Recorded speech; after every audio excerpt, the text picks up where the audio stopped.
So I'm just going to say hello and welcome back, everyone. Today, we're going to talk to Rob, uh, who's unfortunately a former colleague of mine, but I was fortunate enough to have worked with Rob.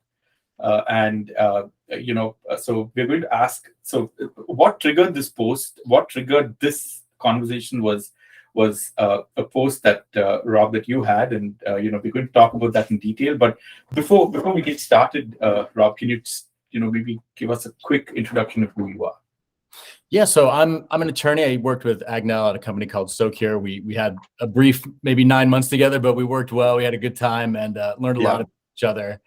And so been an attorney for 14 years, and now kind of just assessing what I want to do next. And just always interested in kind of political topics and probably healthcare in general. So that's kind of what spurred this post. But we can get into that in a little bit.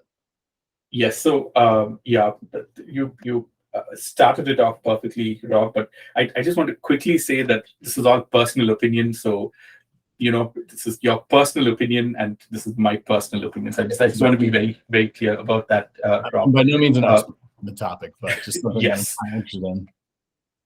So, on that, Rob, of course, I saw your LinkedIn post, and I'll link that in the description as well. But I looked at it and I said, okay, are you okay to answer a few questions about this? So let's directly dive into it, Rob. So, can you talk about the post, maybe a summary of the post? What triggered it? Because clearly something triggered that. And then there were some of the numbers which were fascinating. I discussed some of those numbers with some other friends of mine. I sent your post to a couple of other friends of mine, and they were like, we never thought about healthcare from this perspective. So with that, over to you, Rob, to maybe just enlighten me on this, please. Yeah, I mean, obviously, layoffs are very much in the forefront of our society right now, especially in the tech industry. A lot of people are getting laid off, and a lot of people do kind of like a layoff post, right? And they sort of thank their former colleagues, which I do as well. I'm very grateful for the opportunity I was given there, and kind of just lay out what's next and what they want to do next. And I like that approach as well. But I wasn't going to do that. But then I kind of thought about the healthcare issue, right? And what position I've been put in because of this, right? And what everyone gets put in because of COBRA coverage, right?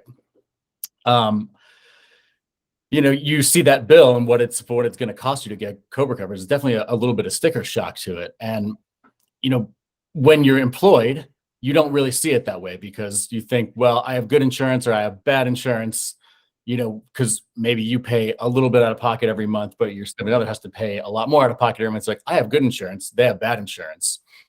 And when you see the COBRA bill, you're like, well, it doesn't actually make sense. Everyone has the same overpriced, probably not very good insurance. Everyone just has different employers. My employer, SoCure, happened to kick in 95+% in as much as, so that required me to pay, $20 a month for my health insurance. But the actual premium for the plan was, the exact number is $2,071.34 a month.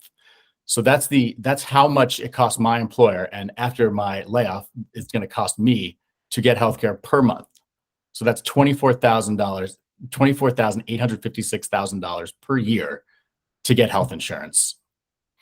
So when I saw that number, and again, we'll get into some of the more specifics even after this, but when I saw that number, I was like, that's crazy. Just right off the bat, what I have to pay in order to protect my family from really financial calamity and, just to keep them healthy. It's a crazy number. And, I didn't really think of it that way. And I probably should have realized this is, a 40-year-old person, like this is what the actual cost is. But, I didn't really think about the whole aspect of your employer subsidizing your healthcare, sort of blinding you to the actual cost of it.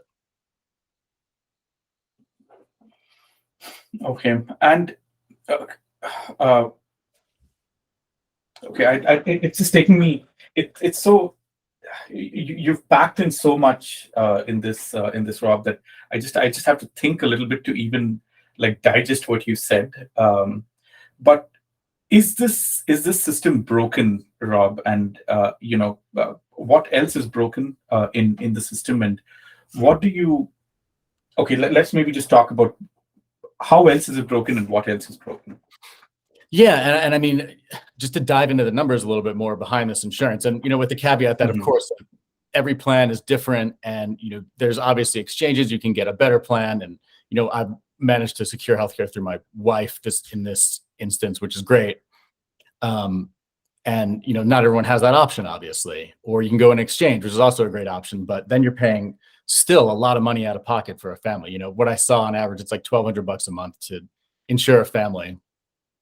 And that's just out of pocket. That's money that your unemployment insurance isn't going to cover that. That's for sure. So again, just getting some numbers. So $24,856, that's your premium. That's your basic healthcare coverage just to get you in the door. But that doesn't even get you $1 out of pocket from your insurance company. The next number you have to reach is $7,000, which is your deductible. So every dollar up to that $7,000, you have to pay out of pocket again. So that's, again, using the exact numbers, it's $31,856 per year out of pocket just to get any contribution from your insurance company. And this isn't even blaming the insurance companies necessarily. They're put in a position where they have to make a profit, and we can talk about why, if that's good or bad, but this is just the business that it is. $31,856 just to get $1 of contribution from your healthcare insurance provider. And that doesn't even count Medicare taxes, which in my case, I paid over $2,500 in Medicare taxes, which is great. Medicare is an amazing system. Everyone loves it. I paid that also out of my paycheck, and my employer paid the exact same amount that it cost to share between your employer and you. So that's basically $35,000, $36,000 a year that me or my employer paid just to provide me healthcare. Now, I mean, people talk about the taxes of universal healthcare, single payer. Like, what tax rate is that exactly? Without getting into my salary, you can imagine that's a gigantic amount of my salary that gets paid just towards healthcare. Which otherwise, if it was rightly priced, could have been part of your paycheck instead of going probably as a tax into the system, I guess, Rob. So okay, so fair point, Rob, and I agree with everything that you've said here. What do you think is the fix here? What's a short-term fix and what's a long-term fix in your opinion, Rob? So yeah, again, probably important to couch, like, not an expert here, and I've just done some thinking about it over the past. Had some time to just think, like, what's something that we could do. One thing that we failed to do is get enough healthy people into the system. So there used to be an individual mandate to get people to buy insurance. I'm not sure that was strong enough anyway to get people to buy and buy into the system. People who are healthy, people who are young, people who aren't going to use a lot of healthcare.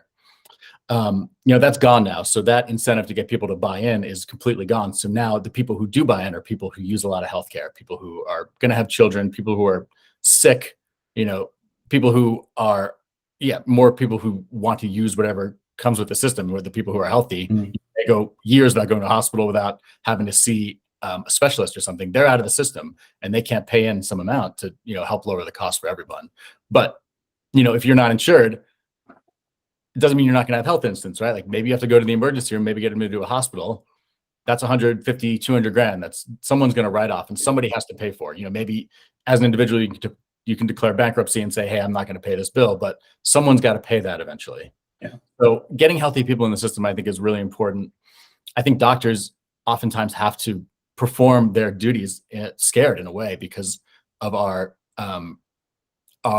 litigation, the way that litigation is in our country. In California, we have tort reform. I think that helps a lot, but there's a lot of states out there where it's a wild, wild west. And, you do something wrong, you're going to, as a doctor, going to get hit with a massive lawsuit, and maybe your insurance covers that, but maybe it doesn't, or maybe it goes over the value of your insurance. But even if your insurance pays, that's going to make your premiums go up. That's going to make the cost of healthcare go up. And, that also, I think our litigious society makes doctors a little scared to use a risk-based approach, right? To say, well, I see this thing, maybe the best is to take a look and, see how it develops in a couple of months or something. I think they don't want to be on the end of the lawsuit because of that. So they overdiagnose. They say, you go to this specialist, go to this next specialist, go to this other specialist. It's their incentive is to overtreat rather than to use a risk-based approach, which I'm sure many of them want to do. And there's not a criticism of doctors at all. Doctors are incredible. But if we had some sort of tort reform, it would allow them to do their job better. And I'm talking national tort reform. Mhm. And then Okay. maybe one other thing we could do is focus on, this is all, maybe in the shorter term, right? Focus on preventative medicine. There's a lot of things that insurance a lot of preventative things they wouldn't pay for, but there's a lot of things that I would say are defensive medicine, right? That they will pay for once you have the problem, but it would be better to focus on the preventative part of it. And what that looks like, we can debate that, but I don't think there is enough focus on preventative medicine in this country. Interesting. So, Rob, I lived in the US for over a decade. I now live in Canada, and two completely different healthcare systems.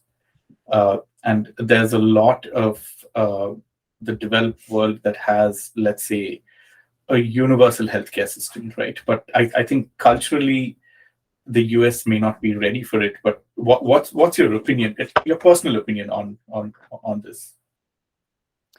I think you make a good point about the cultural part of it, right? It's very difficult to sort of graft on somebody else's, style of government, their culture on another country, right? So I am sensitive to that, and I'm sensitive to the way that we're more of an individualistic society potentially. So we don't necessarily feel the same way about the collective that a lot of other countries do. That being said, we as Americans pay more, even insured Americans pay more for healthcare than those that live in other developed nations like Canada. And despite paying more, we have worse outcomes. We have lower life expectancy. We have more hospital admissions. We have more suicides, and we have worse mortality rates. And these are countries. I think it's probably safe to say, maybe we aren't culturally similar to, say, a continental European or something, but we have similar demographics, say, to Canada, to Australia, to New Zealand, countries that have universal healthcare, and they have better health outcomes than we do. And like I was saying, okay, maybe there's going to be, like, in Canada, you pay more in tax for your healthcare. But given what I was talking about with the out-of-pocket cost that I had, what my premium was, what my deductible was, what we pay in Medicare, that rate is substantially higher than what they would pay in the developed world for their universal healthcare. And to me, the other thing is there's certain things that just there shouldn't be a profit motive for. And if you're operating healthcare in a way that requires a profit motive, it's never going to work. I drive on a street outside my house every single day. No one's ever questioned, how do we get an ROI out of that street? Like, that street is just there. It's a public good. We all need it. Universal healthcare is the ideal. I'm not going to sit here and profess to say that it's definitely going to work in this country, but you ask a Canadian or a Danish person or an Australian, like, would you like to adopt an American style healthcare system? They would say, absolutely not. Like, that sounds like just absolute just hell of red tape and expenses and just surprise bills. But, you ask most Americans, like, would you like to shift to that system? I think, a good majority of them would say, yes, I think this makes sense. And, despite there being trade-offs, which I'm sure there are, you don't face. One thing we got the other day was a bill out of the blue for $2,500 for something that took place back in August of 2021. So a year and a half later, you get a giant bill that you have to pay. That just doesn't happen under a single payer system. And again, there are trade-offs for sure, but I would say that overall, it's something that would make sense, and it's something that's worth exploring in this country. But whether we have the political will to do that, I would say it's unlikely at this point.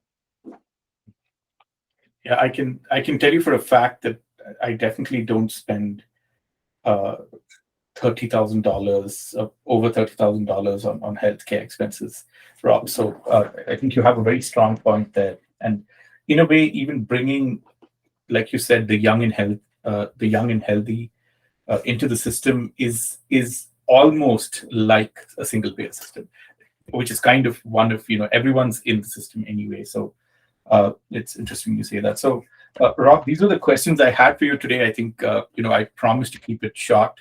I want to say thanks a lot for your time. I think it was even at work, I've always enjoyed talking to you, and I think even after we're not colleagues anymore, but I still enjoy talking to you, and I'm sure I will continue to enjoy talking to you, Rob. So thanks a lot for your time. Definitely, it was a lot of fun. Thank you.